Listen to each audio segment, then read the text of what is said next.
2. El aviso de reunión. Kellenborg caminaba por las calles de la ciudad de Arabel, teniendo siempre a la vista las murallas que la habían protegido de las invasiones repetidas veces. Lo que nunca admitiría es que las murallas lo ponían nervioso, porque hacían alarde de una prometida seguridad que para el guerrero no era mucho mayor que los barrotes de una jaula. Atronaban sus oídos los ruidos, el bullicio y la actividad propios de un día típico en aquella ciudad dedicada al comercio a medida que se acercaba el mediodía. Kellenborg estudiaba los rostros de quienes pasaban junto a él. La gente había sobrevivido a los recientes infortunios, pero la supervivencia no era suficiente si había destruido el espíritu de la gente. Kellenborg oyó el alboroto de una reyerta, aunque no veía la pelea. El guerrero oía gritos y el estruendo de golpes dados contra cotas de malla, un hecho bastante común en aquellos días. Sin embargo, esa descarada exhibición no era más que una trampa cuidadosamente tendida con el fin de atraer la atención de algún viajero solitario con el propósito de abrirle la cabeza y robarle la bolsa. Estos hechos también eran comunes en aquellos tiempos. El griterío se calmó como, presumiblemente ocurrió con quienes lo producían. Kellenborg inspeccionó la calle y vio que nadie más reaccionaba ante la reyerta. Daba la impresión de ser el único que la oía. Esto significaba que el alboroto podía proceder de cualquier parte. Kellenborg tenía el oído extraordinariamente agudo, lo que no siempre era una ventaja. No obstante, ese robo, si realmente lo había sido, no era nada insólito. En cierto sentido, Kellenborg se sentía aliviado por el hecho de que aquella reyerta hubiera sido solo un acto trivial, pues pocas cosas había en Arabel, o en todos los reinos, que siguieran siendo normales y corrientes. Todo era insólito, e incluso la magia había dejado de ser digna de confianza desde el advenimiento, como empezaba a ser conocido aquel día. Kellenborg pensó en los cambios que habían tenido lugar en los reinos en las 2 semanas anteriores, de los que él mismo había sido testigo. La noche en que los dioses llegaron a los reinos, un amigo y aliado de Kellenborg cayó herido en su alojamiento después de una escaramuza con una banda errante de duendes. El soldado, y el clérigo que le ayudó, perecieron en las llamas de una bola de fuego que surgió de la nada cuando el clérigo trató de invocar su magia curativa. Kellenborg y los otros allí presentes se quedaron conmocionados. Jamás antes habían sido testigos de un hecho semejante. Días después, cuando los supervivientes de la destrucción del templo de Timora se reagruparon, encabezados por la propia diosa, la Iglesia negó oficialmente toda responsabilidad en las acciones del clérigo, al que calificó de hereje por provocar la cólera de los dioses. Sin embargo, este incidente fue solamente el primero de muchos sucesos extraños que acosarían a Arabel. Una mañana, el carnicero del lugar salió gritando de su tienda, porque las reses muertas que mantenían en hielo habían cobrado repentinamente vida. Estaba sediento de venganza contra los responsables. El propio Kellenborg estaba presente cuando un mago, que intentaba llevar a cabo un simple hechizo de levitación, descubrió que el hechizo se escapaba a su control. Su petición no fue oída, y el guerrero vio cómo se desvanecía la forma del histérico mago y desaparecía entre las nubes. Nunca más volvió a vérsele. Hacía una semana, poco más o menos, que Kellenborg y 2 miembros de la guardia fueron llamados para tratar de salvar a un mago que había requerido que una cegadora esfera de luz adquiriese vida, y se encontró atrapado en el globo. No se supo si invocó a la esfera por accidente o adrede. El incidente se produjo delante de la taberna Máscara Negra, y los miembros de la guardia acudieron a controlar al gentío allí congregado para ver a otro par de magos que intentaban ayudar a su hermano. La esfera no se desvaneció hasta una semana después, cuando el mago atrapado murió de sed. Kellenborg advirtió, con amargura, que el negocio de la taberna Máscara Negra nunca había sido tan próspero como aquella semana. A juzgar por todo lo que Kellenborg escuchaba de boca de los viajeros que anhelaban la protección de la gran ciudad amurallada, parecía que todos los reinos, no solamente Arabel, estaban en un profundo caos. Cambió, pues, de pensamiento, y se concentró en el presente.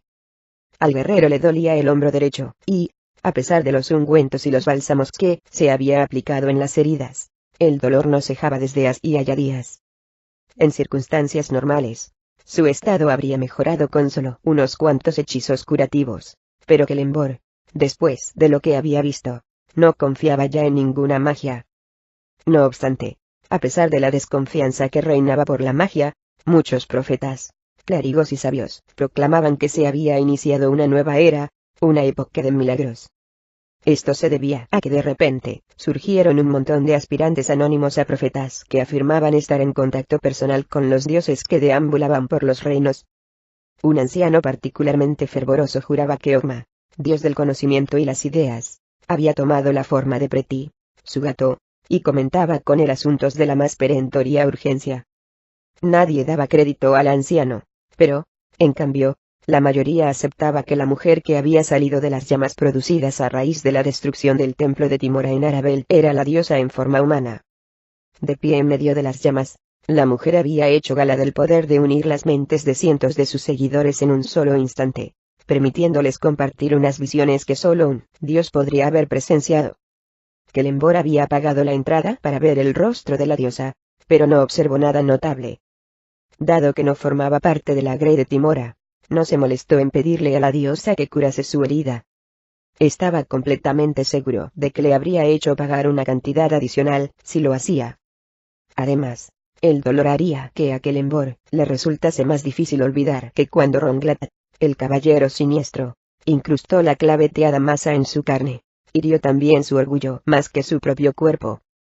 Luchaban en lo alto de la torre de la atalaya principal, donde el caballero siniestro estaba apostado, y durante la lucha Kelembor fue arrojado violentamente por encima de los muros de la ciudad, hacia una muerte segura. Pero no murió. Kelembor ni siquiera sufrió heridas graves cuando cayó. El guerrero interrumpió sus meditaciones, y observó su reflejo en el cristal de la casa de Helsundut, un comerciante de dudosa reputación. Kelembor contempló, detrás de su imagen, la extraña colección de artículos expuestos en el escaparate. Se rumoreaba que detrás de la cuidada fachada que mantenía la compra y venta de joyas hechas a mano, armas de época y raros volúmenes de olvidado saber popular, Helsundut traficaba con privilegios y otros documentos falsos, así como con la información relativa a los movimientos de la guardia en toda la ciudad. Habían fracasado los numerosos intentos llevados a cabo por los agentes no sobornables de la guardia para coger en falta al taimado Helsundut en cualquiera de estas prácticas. Precisamente cuando Kelembor iba a alejarse del escaparate, la vista de su propio reflejo volvió a llamar su atención. El guerrero estudió su rostro. Unos ojos penetrantes de un color verde luminiscente, profundamente destacados sobre un rostro bronceado de despejada frente, nariz recta y mandíbula cuadrada. Enmarcando el rostro, una melena desordenada y negra como el ébano, con unas hebras grises reveladoras de los 30 años que llevaba recorriendo los reinos. En los lugares donde la ropa no protegía su piel, era evidente que un espeso pelo negro cubría su pecho y sus brazos. Iba vestido con cuero y cota de malla, y una espada del tamaño de la mitad de su cuerpo colgaba a su espalda dentro de la vaina. Soldado. Kelembor se volvió y miró a la jovencita que lo abordaba. No tenía más que 15 años, y sus delicados rasgos parecían haber pagado el precio de los infortunios y los problemas que, evidentemente, soportaba en los últimos tiempos. Era rubia, y llevaba el pelo corto, como un chico, y el sudor pegaba sus greñas despeinadas al cuero cabelludo. La ropa que llevaba la muchacha era poco más que andrajos, y no habría sido difícil confundirla con una pordiosera. Daba la impresión de estar débil, a pesar de que sonreía coraje, y trataba de moverse, aparentando una seguridad que su cuerpo ya no estaba dispuesto a permitir. ¿Qué quieres de mí, criatura?, preguntó Kelembor. Me llamo Caitlin, Melodía de la Luna, contestó la muchacha con una voz ligeramente quebrada, y he recorrido un largo camino para encontrarte. Sigue. Necesito un espadachín, prosiguió para un asunto de la mayor urgencia. Serán recompensados mis esfuerzos. Quiso saber Kelembor. Grandemente recompensados, prometió Caitlin. El guerrero frunció el entrecejo. La muchacha parecía estar a punto de caerse cuán larga era por inanición de un momento a otro. A menos de una manzana estaba la hostería El Hombre Hambriento, así que Kelembor cogió a la muchacha por el hombro y la llevó a la hostería. ¿A dónde vamos?, preguntó Caitlin. Tu estómago necesita una abundante comida, ¿no crees? Seguramente sabías que la de la hostería El Hombre Hambriento ayuda a los necesitados. Kelembor se detuvo, con una sombra de preocupación en sus rasgos endurecidos. Cuando habló, sus palabras eran circunspectas, y su tono de voz, frío y nada amistoso. Dime que no necesitabas que te informase de ello. Claro que no, replicó la muchacha.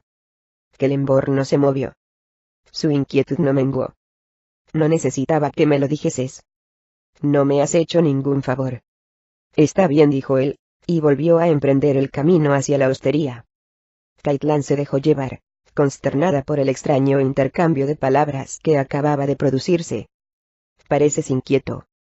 Son tiempos inquietantes, replicó Kellenborg. Tal vez, si hablaras. Pero en aquel momento, llegaban a el hombre hambriento y Kellenborg guió a la muchacha hacia el interior. Era un momento tranquilo con pocos clientes aún para la comida de mediodía. Quienes cometieron la insensatez de observar a Kellenborg y a la muchacha recibieron una mirada que les heló la sangre en las venas, y los obligó a apartar inmediatamente la vista. Un poco joven, para lo que a ti te gusta, que dijo una voz familiar, pero sospechó que llevas buenas intenciones. Viniendo de cualquier otra persona, una observación así habría provocado violencia, pero procediendo de la anciana que se acercaba hizo que los labios de Kellenborg se iluminasen con una fina sonrisa. Me temo que la pobre se va a desplomar de un momento a otro. La mujer, Sela, tocó el hombro de Kellenborg y miró a la muchacha. Sí, a decir verdad, está bastante escuálida, dijo. Tengo exactamente lo que hace falta para poner un poco de carne sobre esos miserables huesos. En un momento lo tendré listo. Caitlin, melodía de la luna, miró a la mujer mientras ésta se alejaba, luego a Kellenborg. Los pensamientos que turbaban al guerrero volvían a acaparar su atención. Caitlin era consciente de la importancia de escoger adecuadamente a su hombre, de modo que metió la mano en el bolsillo y sacó una piedra preciosa, roja como la sangre, que llevaba consigo. Extendió la mano con la piedra oculta y cubrió la mano de Kellenborg con la suya. Se produjo un resplandor de luz rojísima, y Caitlin notó que, en el mismo momento que la piedra arañaba la mano del guerrero, rasgaba también su propia carne. Kellenborg saltó de la silla para retroceder luego, y alejarse de la muchacha. Su espada había abandonado la vaina, y estaba suspendida sobre la cabeza de Kellenborg. Entonces se oyó la voz de Sela. Kellenborg, detén tu mano. No pretende hacerte daño alguno. La anciana estaba a unas cuantas mesas, con la comida de Caitlin en las manos. Tu pasado es como un libro abierto, para mí, dijo suavemente Caitlin. Y Kellenborg miró a la muchacha, rabiando de ira a causa de sus palabras. Caitlin tenía la reluciente piedra roja en las palmas abiertas, y hablaba como si estuviese poseída. Kellenborg fue bajando lentamente la espada. Te encargaron una misión cuajada de decepciones e inquietudes durante interminables días y noches. Mirme Enlal, soberana de Arabel, temía la existencia de un traidor. Asignó a Ebon Stralana, ministro de Defensa, la tarea de contratar mercenarios, para que se infiltrasen en la guardia de la ciudad a fin de tratar de desenmascarar al traidor. Se la colocó la bandeja delante de Caitlin, pero la muchacha ni siquiera miró la comida. Parecía como si las palabras que había pronunciado hubiesen consumido su voz. ¿Qué brujería es esta?, preguntó Kellenborg a Sela. No lo sé, contestó la anciana. ¿Por qué, entonces, me has detenido?, dijo Kellenborg, inquieto ante la idea de que la muchacha pudiese todavía resultar un peligro. Sela arrugó la frente. Por si lo has olvidado, te diré que jamás se ha derramado sangre en mi establecimiento. Y seguirá siendo así mientras yo viva. Además, es solo una niña. Kellenborg frunció el entrecejo, y escuchó a Caitlin, que se había puesto a hablar de nuevo. El ministro de Defensa acudió a ti, y a un hombre llamado Crick. Acababais de llegar a la ciudad, y erais los únicos supervivientes del intento fallido de recuperar un objeto conocido como el Anillo de Invierno.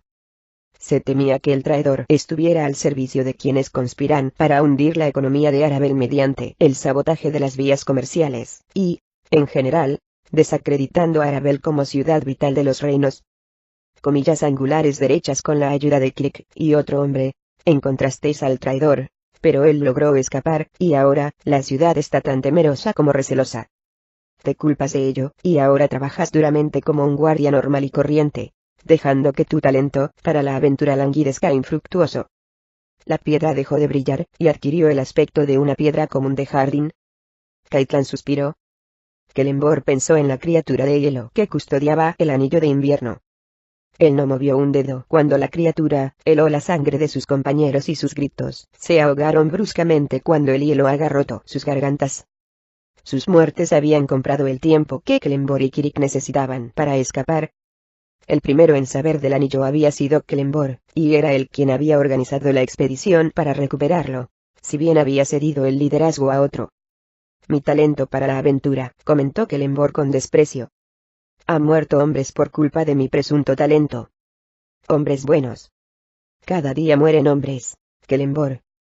¿No es preferible morir con los bolsillos llenos de oro, o por lo menos persiguiendo este objetivo? Kelembor se reclinó contra el respaldo de la silla. Eres maga. Es así como ves mis pensamientos más secretos. Caitlán movió la cabeza. No soy maga. Esta piedra preciosa fue un regalo. Era lo poquito de magia que poseía. Ahora se ha apagado. Estoy indefensa, y a tu merced, buen Kelembor. Te pido perdón por mi forma de proceder, pero tenía que saber que eras un hombre honrado. El guerrero se levantó para guardar la espada, y volvió a sentarse. Se te está enfriando la comida, dijo. Aun cuando su apetito era evidente, Caitlán ignoró los alimentos. Estoy aquí para proponerte algo, Kelembor. Para proponerte aventura y peligro, riquezas más allá de lo imaginable, y emociones como las que has estado anhelando estas semanas. ¿Quieres oír lo que te propongo? ¿Qué más sabes de mí? Preguntó Kelembor. ¿Qué más te ha contado tu piedra preciosa? ¿Qué más hay que saber? No has contestado a mi pregunta. Tú no has contestado a la mía. Kelembor sonrió. Háblame del asunto que te ha traído aquí. Adon, a pesar de la presencia de 4 guardias armados que lo rodeaban y lo conducían a través de la gran ciudadela de Arabel, sonreía audazmente. Pasaron por delante de todos los sitios de interés con los que Adon se había familiarizado durante su última visita a la ciudadela. Los hermosos edificios públicos llenos de actividad, y las vidrieras alegremente coloreadas a través de las cuales se filtraba una preciosa luz que avivaba su rostro. El esplendor de la fortaleza suponía un asombroso contraste con la miseria que Adon había observado en las calles. El clérigo se llevó una mano al rostro, como si temiese que la inmundicia en la que estaba pensando se hubiese, en cierta forma, desvanecido para ir a desfigurar su prístino aspecto. Sune, cabellos de fuego, la diosa a la que él había servido como clérigo fiel durante la mayor parte de su corta vida, le había bendecido con lo que él consideraba era la piel más suave y hermosa de todos los reinos. Le habían acusado alguna vez de ser vanidoso, pero él quitaba hierro a estas acusaciones. No esperaba que quienes no veneraban a Sune comprendiesen que tenía que cuidar y custodiar los preciosos bienes que le había donado la diosa, a la que regularmente daba gracias por encomendarle ese cargo. Venía luchando por preservar el buen nombre y la reputación de Sune, y jamás sufrió más allá de un leve arañazo que desfigurase su rostro. Por esto sabía que era bienaventurado. Ahora que los dioses habían llegado a los reinos, Adon presentía que era solo cuestión de tiempo que su camino se cruzase con el de Sune. Si hubiese sabido su paradero, ya habría ido en su busca. Dada la situación de Arabel, con su constante flujo de comerciantes, parlanchines y de sed insaciable, lo mejor era esperar aquí a que le llegase más información. Era cierto que en el templo de Sune había habido ciertas disensiones. 2 clérigos habían abandonado el templo en circunstancias dudosas. La inquietud embargaba a otros por el abandono de Sune. Según decían, un hecho que confirmaba la diosa con su silencio ante sus oraciones. También era cierto que desde el advenimiento, solo los clérigos de Timora habían logrado llevar a cabo con éxito la magia clerical y ello se atribuía a la proximidad de su dios hecho carne. Daba la impresión de que si un clérigo estaba fuera de la vista de su dios, sus hechizos no funcionaban. Como es de suponer, las pociones curativas, o los objetos mágicos que simulaban los efectos de la magia curativa, se vendían en aquellos momentos a más de su valor, aunque no eran dignos de confianza. Los alquimistas locales se vieron obligados a contratar guardias privados que protegieran a ellos y a sus mercancías. Adon se adaptó mejor que otros al caos de los reinos. Sabía que todo lo relativo a los dioses se producía por alguna razón de peso. Un fiel seguidor debía tener la paciencia y el buen juicio de esperar una explicación, en lugar de dejar que su imaginación se desbocase. La fe de Adon era inquebrantable, y había sido recompensado por ello. El que la hermosa Mirme-Enlal, soberana de Arabel, hubiese requerido su presencia, era una prueba de que era bienaventurado. La vida se portaba bien con él. El grupo atravesó un pasillo que Adon no conocía. Trató de detenerse cuando pasaron por delante de un espejo, pero los guardias le dieron un ligero codazo para que siguiese. Algo molesto, obedeció. Entre los guardias, había una mujer de piel oscura y ojos negros. Adon estaba contento de que la hubiesen admitido en las filas de guardias con tanta facilidad. Encuentra una ciudad gobernada por mujeres y encontrarás verdadera igualdad y justicia en todo su dominio, era su lema. Sonrió a la guardia, y comprendió que elegir la ciudad de Arabel como su nuevo hogar era realmente un acierto. ¿Qué honor se me concederá por haber contribuido a acabar con el asqueroso villano de Caballero Siniestro? No tengáis miedo de decírmelo. Yo no diré nada y fingiré la mayor de las sorpresas. Pero, la incertidumbre es superior a mis fuerzas. Uno de los guardias se rió disimuladamente, y esta fue la única respuesta que recibió Adon. La recompensa que el clérigo recibió por el trabajo que había realizado por la ciudad fue insignificante, a pesar de haber rogado al ministro de Defensa que abogase por él. Ahora Mirme-Enlal había intervenido personalmente, y Adon adivinaba la razón. El papel de Adon en el aborto de la conspiración consistió en seducir al amante de uno de los presuntos conspiradores, una mujer que, según se rumoreaba, hablaba en sueños. Adon actuó de modo admirable, pero su recompensa fue pasarse una semana en la compañía de los guardias, observando los movimientos de dos mercenarios que el ministro de Defensa había reclutado para el asunto del Caballero Siniestro. Cuando se libró la batalla con el traidor, ante el asombro de todos breve y sin desenlace, el Caballero Siniestro se escapó, aunque el propio Adon había descubierto dónde estaba la cámara de los conspiradores, y un libro que contenía información que podía interpretarse como los puntos clave del ataque de los conspiradores contra Arabel. Adon dejó de lado los recuerdos, y regresó al presente. Estaban bajando a una sucia y polvorienta sección de la fortaleza de la que había oído hablar, pero nunca había visitado. ¿Estáis completamente seguros de que nuestra dama ha solicitado verme aquí, y no en los aposentos reales? Los guardias no contestaron.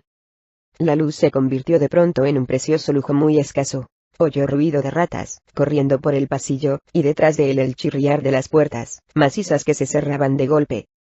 En medio del silencio del pasillo, el eco retumbaba una y otra vez. Los guardias habían cogido antorchas encendidas puestas en los muros, y Adon se sintió incómodo ante el calor de una antorcha que tenía detrás. Solo se oían aquellos momentos las pisadas del grupo mientras avanzaban con decisión. Y, a pesar de que los anchos hombros del guardia que Adon llevaba delante no le dejaban ver lo que había más allá, tuvo una idea clarividente. «Una mazmorra», gritó Adon en la seguridad relativa de su propia cabeza. «Estos bufones me llevan a una mazmorra». Adon notó las manos de los guardias sobre él, y, antes de que pudiese reaccionar, lo empujaron de golpe. Su cuerpo delgado y musculoso acusó el golpe de la caída cuando rodó por el suelo. Se levantó de un salto y se puso en guardia, en disposición de pelea, pero en ese momento oyó cómo se cerraba de golpe una puerta de acero. Las lecciones que Adon había tenido que tomar cuando practicaba el arte de la defensa personal, le habrían venido muy bien de haberse percatado antes de la situación. Se maldijo por haber entregado el hacha de guerra con tanta facilidad y maldijo su propia vanidad que le nubló la razón, aunque solo fuese por un instante. Aquellos canallas eran leales al Caballero Siniestro. El clérigo estaba seguro de que sus conciudadanos Kelenbor y Kirik no tardarían en reunirse con él. Pensó que habían sido unos estúpidos. ¿Cómo podían creerse que la amenaza hubiera desaparecido, solo porque habían puesto en fuga a un hombre? No había luz en la habitación. Adon se quitó el polvo de su delicada ropa. Se había puesto sus sedas preferidas y cogido un pañuelo de puntillas doradas, para el caso de que la dama no pudiera contener las lágrimas cuando él aceptase su propuesta y se convirtiese en consorte real. A pesar de la porquería que se había visto obligado a pisar, sus botas seguían relucientes, y se reflejaba en ellas hasta el más pequeño destello de luz. «Soy un estúpido», dijo Adon a las tinieblas. Eso me han dicho, contestó una voz femenina detrás de él. Pero todos tenemos nuestros puntos débiles. Enseguida Adon oyó el roce de una piedra, y se encendió una antorcha que reveló la poseedora de la luz, una hermosa mujer morena. Mirmenlal. Los ojos de la joven aparecieron en el reflejo de las llamas y la luz parpadeante parecía bailar con el único fin de celebrar su belleza. Llevaba un manto oscuro, abierto de cintura para arriba, y Adon miró la plenitud de sus pechos que se agitaban dentro de su cota de malla. Adon abrió los brazos, y avanzó hacia su amor, una mujer guerrera que contaba con el valor y la sabiduría para controlar un reino. La vida se portaba con él mejor de lo que pensaba. No te muevas, a menos que tengas ganas de salir de aquí reducido a otra cosa que no sea un cerdo atravesado. Adon se paró. Milady, hazme el favor de limitar tus contestaciones así. Milady, oh no. Milady, dijo Mirmen en tono airado. La soberana de Arabel se adelantó, y el clérigo notó la fría punta de una hoja contra su estómago. Sí, Milady, dijo Adon, luego guardó silencio. Mirmen retrocedió y estudió su rostro. Eres guapo, dijo ella, aunque en realidad estaba siendo muy amable, pues la boca del clérigo era un poco grande. Su nariz estaba lejos de ser perfecta, y su mandíbula era demasiado angulosa para ser considerada particularmente agradable. Sin embargo, en sus inocentes ojos había algo infantil y travieso, quizás el reflejo de un alma que ansiaba aventura, siempre al servicio de su diosa y de las hermosas damas de Arabel, si es que había que dar crédito a los rumores que sobre él circulaban. Adon dejó escapar una sonrisa que no tardó en desvanecerse cuando la punta del cuchillo encontró un nuevo y más bajo lugar donde posarse. Un hermoso rostro, acompañado de un cuerpo sano y utilizable, empezó a preguntarse Adon. Y un ego del tamaño de mi reino.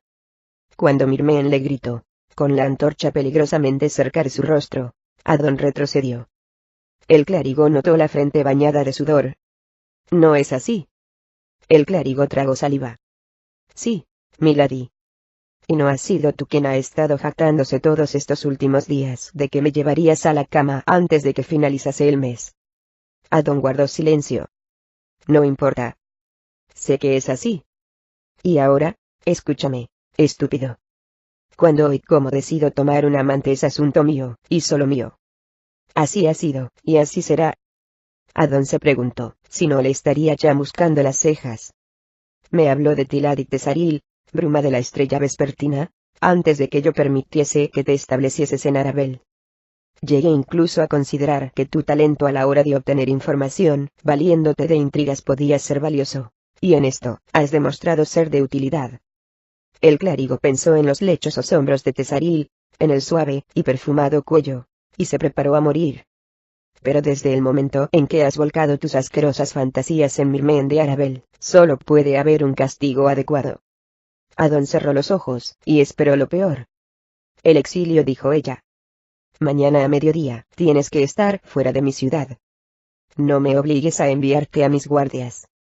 Su tierna clemencia no te dejará con juicio suficiente para dar las gracias.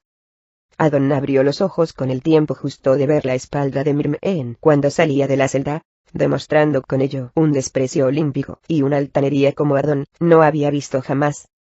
Admiró con qué gracia hizo una señal a dos guardias, que se colocaron junto a ella mientras los otros dos avanzaban hacia Adon. Admiró su enorme valor, su buen juicio, su gran misericordia por haberle dado la opción de abandonar la ciudad amurallada, en lugar de limitarse a ordenar a los guardias que le cortasen el cuello. Sin embargo, cuando los dos guardias se acercaron a él y le obligaron a introducirse más adentro de la celda, en lugar de permitirle abandonarla, quedó anonadado, pero solo un instante. Sabía que planearan lo que planeasen, él no se atrevería a luchar. Aunque derribase a los dos guardias en aquella mazmorra, había pocas probabilidades de llegar hasta las puertas de la ciudad, y menos de traspasarlas. Aun cuando lo consiguiese, sería un fugitivo, no un exiliado, y sus acciones solo serían fuente de desgracias y castigos para la iglesia. Por favor, no me desfiguréis el rostro. Gritó, y los guardias empezaron a reír. Por aquí, dijo uno de ellos mientras cogían el brazo de Adon y lo arrastraban fuera de la celda. Kirik regresó a su habitación desde la hostería El Lobo de la Noche con el alma apesadumbrada. A pesar de que había tomado la decisión de que sus días de ladrón quedaban muy lejos, seguía pensando como un ladrón, moviéndose como un ladrón, y comportándose como un ladrón. Solo en el fragor de la batalla, cuando necesitaba de toda su concentración para asegurar su supervivencia, era capaz de resistir a la influencia de su antigua vida. Incluso entonces, a medida que la noche se iba cerrando, Crick subió las escaleras débilmente iluminadas para dirigirse a su habitación.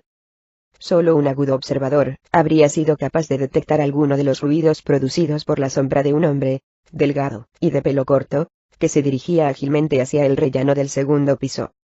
Los recientes acontecimientos habían sido horribles. Acudió a Arabel para empezar de cero, y, sin embargo, fue necesario recurrir a su talento como ladrón para desenmascarar las pruebas contra el caballero siniestro. Ahora, sus días transcurrían llevando a cabo las sencillas tareas de un guardia, siendo el tedio una fútil recompensa, muy deprimente, para sus esfuerzos. La recompensa que Evo Stralana prometiera en un principio, se vio reducida a la mitad a causa de la huida del caballero siniestro. Stralana acudió a Kirik y a Kelenbor, porque eran forasteros, recién llegados a la ciudad, y probablemente desconocidos para los traidores. Aun cuando Kirik no tenía intención alguna de entrar a formar parte de los guardias de Arabel, Stralana impuso esa condición, e insistió en la autenticidad de un contrato firmado para probar que Kirik era un guardia, y disipar así las sospechas de su presa, que se creía infiltrado en la guardia. Sin embargo, el contrato que Kirik había firmado como parte de este subterfugio resultó ser vinculante. Al estallar el conflicto, Stralana obligó a Kirik a respetar los términos del contrato. Arabel necesitaba todos los guardias que se pudiesen reunir. Ya no se podía contar con muchas de las defensas de la ciudad, antes fortalecidas por la magia, ya que la ciudad había llegado incluso a reclutar civiles para el servicio temporal. Para salir de apuros, Kirik creía en una buena hacha o en un cuchillo, en la fuerza de su brazo, en la fuerza de su ingenio y en su habilidad.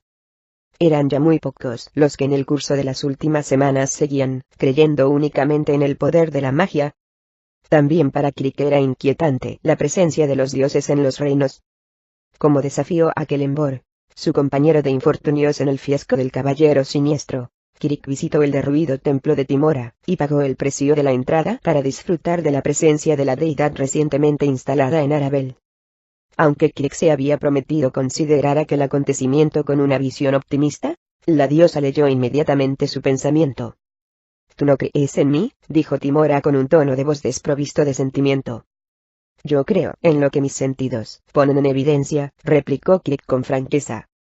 «Si tú eres una diosa, ¿para qué necesitas mi oro?». La diosa lo observó con frialdad. Luego apartó la mirada, y levantó una de sus cuidadas manos para indicar que la audiencia había terminado. Kirik, en su camino hacia el exterior, robó del bolsillo de 3 clérigos, y aquella tarde entregó el dinero a una misión dedicada a socorrer a los pobres. Lo que más perturbaba a Kirik era que había cientos de indicios que probaban que no todo iba como era debido en los reinos. El propio Kirik había sido testigo de una buena parte de los extraños sucesos acaecidos desde la noche del advenimiento. Una noche lo llamaron a un mesón llamado La Amable Sonrisa, donde tuvo que proteger a un clérigo de la Tander que regresaba a Tantras. El clérigo trató inocentemente de invocar un hechizo para purificar un trozo de carne putrida que le habían servido, y, no solo el hechizo no surtió efecto, sino que estalló una histeria colectiva entre los demás comensales, porque temían que el clérigo hubiese envenenado toda la comida del mesón con su magia no bendita. Una tarde, en un mercado al aire libre, 2 magos se enfrascaron en una discusión que desembocó en una batalla campal donde se recurrió a la magia. Por la expresión de sorpresa que apareció en los rostros de ambos magos, sus hechizos no actuaron según sus expectativas. Uno de los magos fue sacado de allí por un sirviente invisible, y el otro miró indefenso como una capa de telarañas caía del cielo, y cubría todo el mercado. Los fuertes y pegajosos filamentos se agarraron a todos, y a todo lo que había a la vista. El género que había en el mercado quedó inutilizado, y, como las telarañas eran muy inflamables, Kirik y sus compañeros los guardias estuvieron 2 días sacando a tajo limpio las fuertes telarañas en un esfuerzo por liberar a los inocentes que habían sido atrapados en ellas. Kirik interrumpió sus meditaciones cuando dobló una esquina. una pareja joven, se sobresaltó cuando él la sorprendió. Se pusieron a abrir la puerta de su habitación con la llave, y Kirik pasó por delante de ellos, reconociendo al joven como al hijo de un guardia que no paraba de hablar de los problemas que le causaba su hijo. La muchacha debía de ser la ramera que el padre del joven le había prohibido volver a ver. A Kirik no le pasaron inadvertidas las oleadas de miedo que surgieron del joven, pero fingió no haberlo reconocido, y envidió los sentimientos de la pareja. Hacía mucho tiempo que nada en la vida despertaba sus emociones, ni para bien, ni para mal. Vuelve en ti, pensó Kirik, esta es la vida que has escogido. O la vida que el destino ha escogido para ti, se apresuró a añadir. Entró en su habitación, impulsando todo su peso contra la puerta, y haciendo que ésta se abriese de par en par, y golpease contra la pared. Alguien desde la habitación contigua aporreó la pared, protestando por el estrépito. Mientras Kirik se apresuraba a entrar, pensó que no había nadie detrás de la puerta. En caso contrario, habría recibido el impacto. Cerró la puerta de una patada al mismo tiempo que se lanzaba, rodando sobre la cama, preparado para sacar su espada corta, listo para mantener a raya a cualquier intruso que pudiera haberse colgado del techo, dispuesto a defenderse de él. Pero no había nadie. Saltó de la cama, dio una patada a la puerta del armario, y aguzó el oído, atento a cualquier eventual grito de sorpresa que pudiera producirse cuando un atacante oculto se diese cuenta, súbitamente, de que Kirik había empujado la puerta, quedando abierta hacia adentro. Seguía sin haber nadie. Kirik contempló la tarea de recomponer la puerta del armario, y decidió dejarlo para después de cenar. Comprobó las armas que había escondido en lo más recóndito del armario. El hacha de mano, las dagas, el arco, las flechas y la capa para los viajes. Nada se había tocado. Verificó el pelo que había pegado al marco de la ventana, y vio que no estaba roto. Por fin se relajó un poco. A continuación Kirik se fijó en la sombra de aproximadamente el tamaño de un hombre que había aparecido de pronto en la parte exterior de la ventana. La ventana explotó, y Kirik se echó hacia atrás, en un intento de esquivar la ráfaga de trozos de afiladísimos cristales que llovieron en la habitación. Kirik oyó a su agresor saltar dentro del cuarto antes de que cayese el último de los cristales rotos. Imaginó a su adversario unos momentos antes, esperando en la habitación de encima, atento a los ruidos producidos por la llegada del exladrón. Kirik se maldijo por haber seguido una rutina. Era evidente que el asaltante debía de haber estado días observándolo. Cuando Kirik se puso de pie, una ligera corriente de aire a su derecha le avisó del peligro. Se movió hacia la izquierda, escapando por los pelos al cuchillo dirigido a su espalda. Sin volverse, Kirik hundió el codo en el rostro de su enemigo. Luego pasó al otro lado de la habitación, saltando por encima de la cama. Antes de hacerlo para quedarse de frente a la ventana rota, la espada corta ya estaba en su mano. No había nadie en la habitación. Kirik advirtió a través del destrozado marco de la ventana la cuerda que había utilizado su agresor. Se balanceaba de un lado a otro como un péndulo, entraba en el cuarto y volvía a salir. Sin embargo, el hombre que la había usado no estaba en ninguna parte.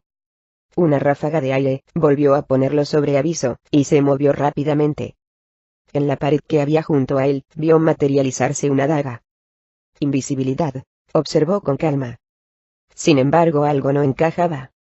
La invisibilidad solo protegía a quien hacía uso de ella hasta el momento del ataque. En ese caso, su adversario se había vuelto invisible mientras atacaba. Kirik supo que tenía muy pocas posibilidades de salir bien parado de aquella situación. Sin embargo, una sonrisa más amplia que cualquiera que hubiese esbozado en los últimos tiempos, se extendió por su rostro. El ladrón empezó a desplazarse deprisa, cubrió una zona delante de él, blandiendo continuamente la espada, sin dar a otra cosa que no fuese el aire, y cambiando constantemente de dirección. Con la mano libre, Kirik fue cogiendo objetos diversos de la habitación, y lanzándolos en diferentes direcciones, esperando oír el ruido de alguno de ellos al golpear al asesino invisible. El borde del cubrecama se levantó ligeramente, y un hilo de este se elevó en el aire, sin sujeción aparente, pero sin duda enganchado a la ropa del enemigo invisible. Kirik dio la espalda al asaltante, y se alejó un poco para, inmediatamente, ponerse en cuclillas. La estocada del agresor dio demasiado arriba y Kirik, después de apresurarse a levantar una mano, notó que sus dedos sujetaban un brazo humano. Se puso de pie, y lanzó al hombre por encima de su hombro sin dificultad, mientras oía el ruido que producía un cuchillo al caer al suelo, para luego materializarse. Kirik puso su rodilla sobre la garganta del agresor y deslizó la espada junto a ella. «Déjate ver», ordenó Kirik. «Tendrás que esperar», dijo una voz apagada. «¿El qué?» «Tendrás que esperar a que el hechizo se desvanezca. Tarda un poco una vez he dejado de atacar. Ya sabes que, últimamente, cualquier cosa relacionada con la magia funciona de forma bastante extraña, si es que llega a funcionar». Kirik frunció el entrecejo. A pesar de que el tono de voz estaba amortiguado, le resultaba familiar. El hechizo se desvaneció un momento después y pudo ver al hombre. Llevaba el rostro envuelto en una especie de tela que parecía haber sido reforzada con malla de acero, y la mayor parte del cuerpo había sido amortajada de modo similar. El otro detalle, digno de mención, era la piedra preciosa de color azul que había en su dedo. Kirik retiró la tela del rostro del hombre con la mano libre. «Marek», exclamó Kirik casi en un susurro. Después de todos estos años, Kirik miró los ojos del anciano, y Marek se echó a reír. Un rugido franco y bonachón le brotó de la garganta. «Sigues siendo aquel estudiante de mal genio, Kirik, incluso con tu mentor». Apretó con más fuerza la espada, y Marek miró al techo. «Jovenzuelo estúpido», dijo con voz ronca. «Si mi intención hubiese sido la de quitarte la vida, hace días que habrías dado tu último suspiro. Solo quería demostrarme a mí mismo que todavía eras dueño del saber que yo te enseñé, que eras todavía digno de mi atención». Marek hizo una mueca. «Una locura de anciano, si quieres. Mi necedad podía haber hecho que me matases. ¿Por qué debería creerte, a ti, que eres el maestro de las mentiras?» Marek dejó escapar un bufido. «Cree lo que quieras. La cofradía quiere que vuelvas a donde perteneces, con los de tu propia especie». Kirik trató de ocultar su reacción, pero no pudo reprimir la sonrisa que cruzó sus labios, y lo delató. «Tú también has pensado en ello», dijo Marek, contento. «Te he estado observando, buen Kirik. La vida que llevas no es digna ni de un perro». «Es una vida», replicó Kirik. «No para alguien con tus cualidades. Te enseñaron la forma, y tú la elevaste a cotas inimaginables». La sonrisa de Kirik se hizo más amplia. «Cuando empiezan las mentiras es como un maldito estallido, ¿no es así? Yo era un buen ladrón. Pocos advirtieron mi ausencia. Esto es solamente motivo de orgullo para ti. De hecho, apuesto a que la cofradía de los ladrones no sabe de tu visita». Marek hizo una mueca. «¿Hasta cuándo va a durar esta comedia?» «Depende», contestó Kirik, y apretó con fuerza la hoja contra la garganta de su antiguo mentor. Marek lanzó una mirada al cuchillo. «Entonces, ¿vas a matarme?» «¿Qué?», dijo Kirik sonriendo.